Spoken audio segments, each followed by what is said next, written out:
Let's start with a lie.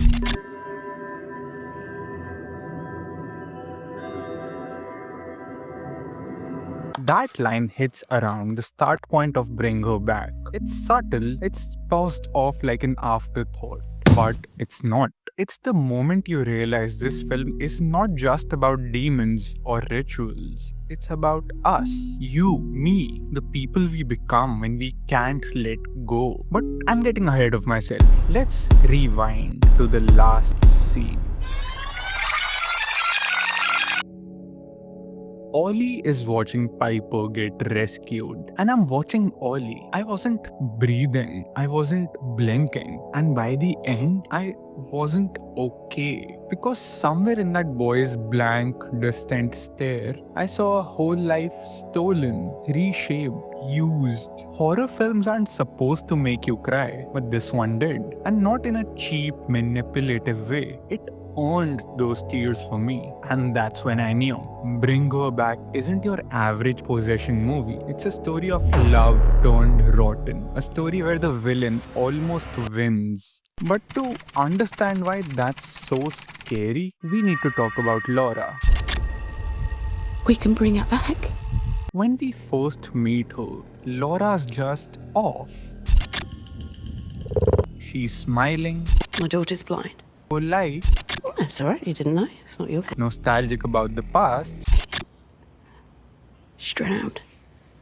too nostalgic. Like she's using memories as weapons. The music that she plays when we first see her, not her generation, but soon it becomes evident that it's her daughter's favorite playlist on loop. She is trying to summon her child, not just remember her. She's the kind of woman who keeps her dead dog taxidermied and casually mentions she might do the same to her cat. And yet, she's not evil. That's what makes her terrifying. She's not a cult leader or a ritual expert. She's just a mom who can't let go. And so she starts digging into depth, into the dark corners of the internet, into a ritual involving children and memory and flesh.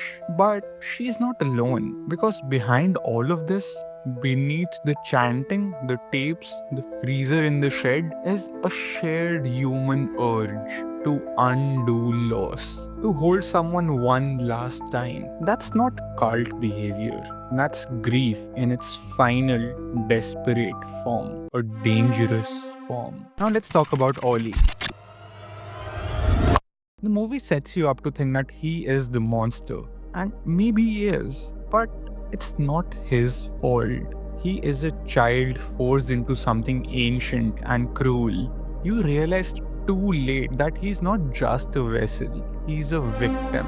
A boy who bites and claws and lashes out because his body isn't entirely his anymore. But then there's that moment when Piper is rescued and Ollie watches, quiet, frozen, his tiny life completely rewritten. And that's what haunts me the most. Now, if Laura is the tragedy and Ollie is the ghost, then Andy and Piper are the heart of the movie, and the humor, and the hope. Something. From the get-go, they feel real. Not in that movie perfect overscripted way, but in that I want to hug these kids kind of way. Their banter is hilarious. Their bond is unshakable. Andy annoys her, protects her, makes fun of her. Piper calls him out, holds her own, and never lets her blindness be treated like a weakness. And then the grief hits hard.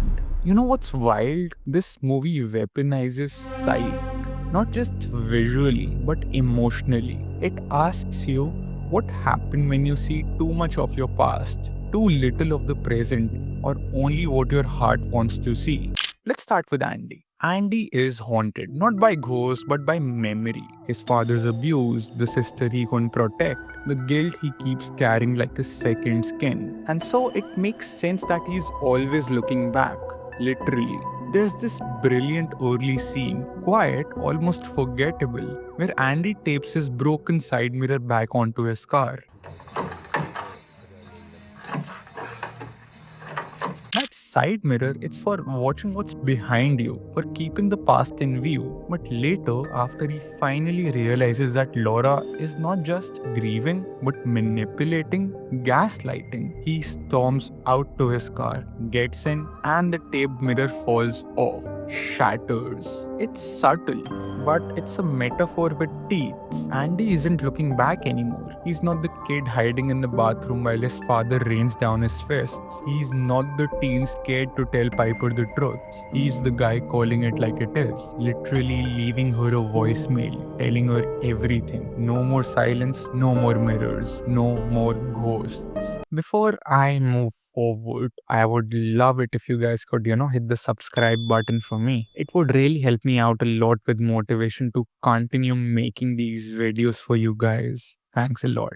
But then we get to Piper. Piper is blind, or partially. She can only make out light, shape, and color. But here's the thing, her blindness does not make her weak. In fact, it shields her from the world full of ugliness. She doesn't see how broken her father was, or how dangerous Laura is, or what Ollie is becoming.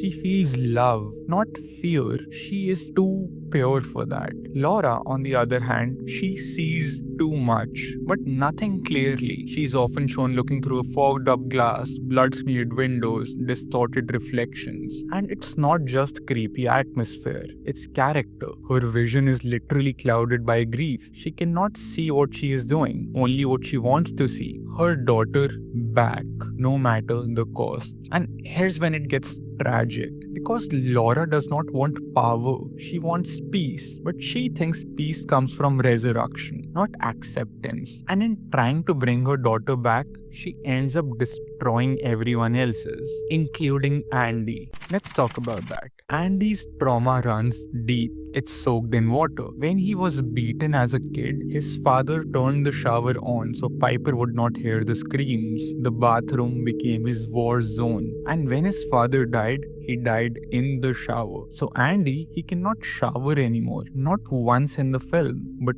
Piper, she finds their father's body in the shower by touching his face, feeling for the truth.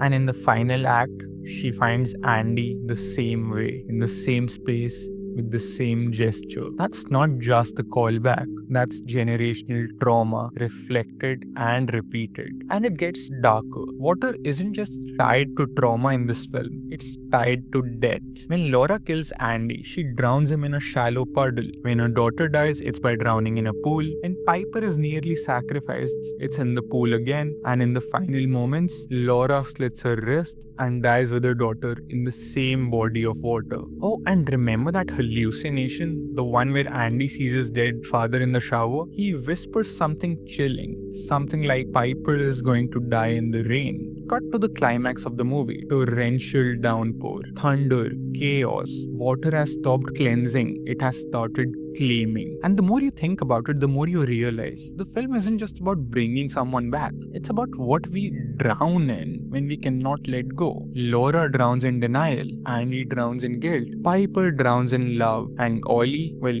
Ollie becomes something else entirely. But the true horror, it's not the ghost, it's not the demons, it's not even the ritual. It's that sometimes the people you trust most can't see you, not clearly, and sometimes we can't see them either until it's too late. Now let's get weird. The tapes, the website, the rituals. No one explains any of that. Normally that would drive me crazy, but here it works because the movie isn't just about rituals, it's about why someone would even need one. And then the airplane. Final shot of the movie. Piper looks to the sky, there is a plane. And you realize Andy once told her that when someone dies, their spirit gets taken to heaven on a plane. That little detail from an earlier scene, that's the payoff. That's the gut punch. That's Piper watching Andy go and finally understanding her true loss. Now here's a theory. Laura worked in a foster care system for 20 years, right? She knew how families broke down. She knew the signs of abuse. And their dad, he died of an overdose. Mouth-forming, mysterious circumstances. There's even a line in the hospital where it sounds like she confessed. Maybe I misheard it. Or maybe the movie's daring us to ask the question. Because Laura doesn't just want her daughter back, she wants the perfect family she never had. At the core of Bring Her Back is a simple question: what would you do for one more moment? Laura said she would do anything to hear her daughter scream "Mom" one more time. And when Piper does the same,